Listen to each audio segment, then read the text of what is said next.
Hello again, and once again this is an INB382 demo lecture. In this particular instance it's about procedural shading with the entry-level brick shader that I show in front of you here.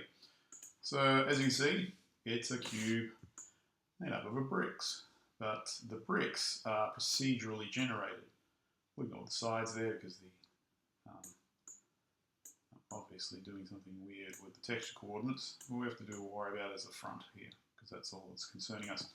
So one thing we should note about this, just as a general idea of procedural textures being a texture correspondence function, the idea is that each pixel in the scene is interrogated, and instead of a texture it goes to a function. This means that the textures are defined in image space, and this means that we should be able to conquer a lot of the issues involved with aliasing. Not always, but most of the time. So have a look at the front of the brick face here. You'll just see that as I move into the brick face, the aliasing doesn't change, okay? So if we were to get rid of these jaggies we see here, we would have to actually do anti-aliasing. We don't, for the purposes of this simple demo.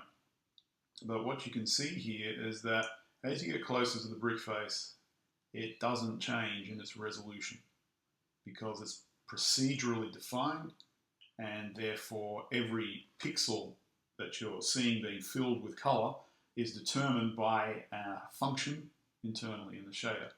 And this gives us much better sort of geometry than you would if you just stored that from some sort of drawing you made or some sort of CCD camera capture you made of a hand-drawn drawing. Alrighty, so moving right along, how does this shader work? Well, I'm glad you asked. So moving over to here in the shader part, I ripped this off the web. Here's the website if you want to go and find it, and cleaned it up and put it into Unity. Key thing here is, of course, the vertex shader is passed through. All the magic happens, as it always does, in the pixel shader. And in the pixel shader, we see here that it's effectively using a step function. Remember in the lectures I talk about step functions for these shaders. And what we see here is that first of all, the position is used, the position in XYZ space, or sorry, in XZ space, XY space, get it right, Ross, is used to define the texture across the surface. Okay, you can use texture coordinates, simple demo, it's easy to change. And the brick size is used, so the brick size up here is used to scale that position appropriately so that you end up with bricks of the right size and world coordinates. So this is handy. Again, you're defining things according to the way your scene is generated. So this is another, you can parameterize these systems according to their presentation in the world. You can use lotting, all sorts of factors can be brought into this. But, okay, so our texture coordinates are scaled appropriately. Looks nice on the screen, that's what we want. What we have here is, what we want to determine is that we're wanting to offset the X position if the position in Y is greater than 0.5. So this means as we go up the surface in Y, it's going to shunt the X values across, and we get this offset brickwork. As an aside, one day a mate of mine was putting together a barbecue and he didn't offset his bricks. I quickly disabused him of that notion and said, if you want a strong barbecue, I suggest you actually offset your bricks. Some people are just not that mechanically aware, or civil engineering aware. Anyway, so with this shader, we now have the position in X and Y. So we've shunted the X across if it's crossed over the threshold of 0.5. Now we look at the fractional component of the position, so the actual part left over from the decimal point. And what we're wanting to determine here is, all right, what is the color at this point? The brick is a certain size, that's fine, but there's a border where the mortar comes in, which will become evident as we go down.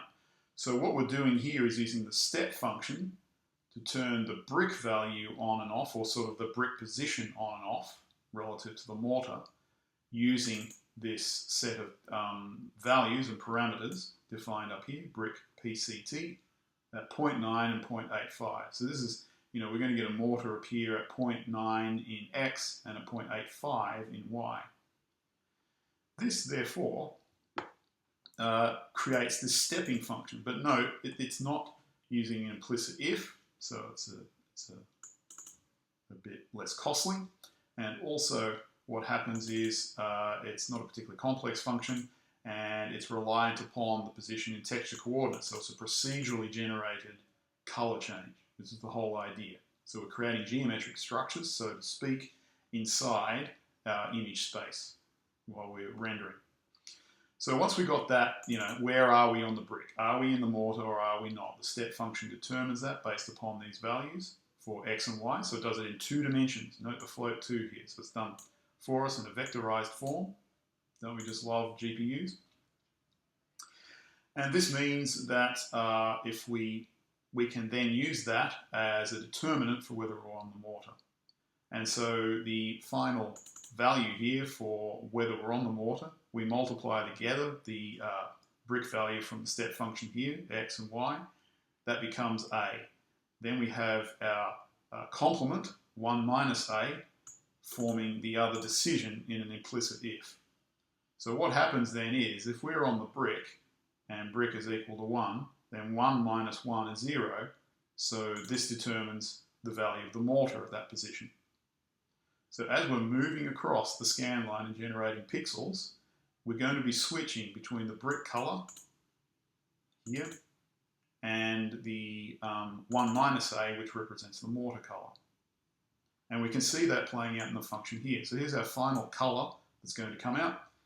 And lo and behold, the mortar color, which is defined up here as some sort of gray, so it's 0.85, so it's a fairly bright gray, gets multiplied by the determinant 1 minus A, which it will either turn it on or off.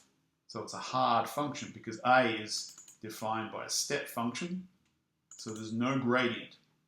So that means A is going to go from 1 to 0 to 1 to 0, switching on and off. And that means the other part is going from 0 to 1 in a complementary fashion. So wherever we are on the brick space, the mortar color times 1 minus A, and then the brick color is multiplied by the A. The A, of course, from the step function, therefore defines we're on the brick, and we make it red. So we go up here and we'll see we've got sort of a Tuscan red style color. A lot of red, touch of green, small smidgen of blue.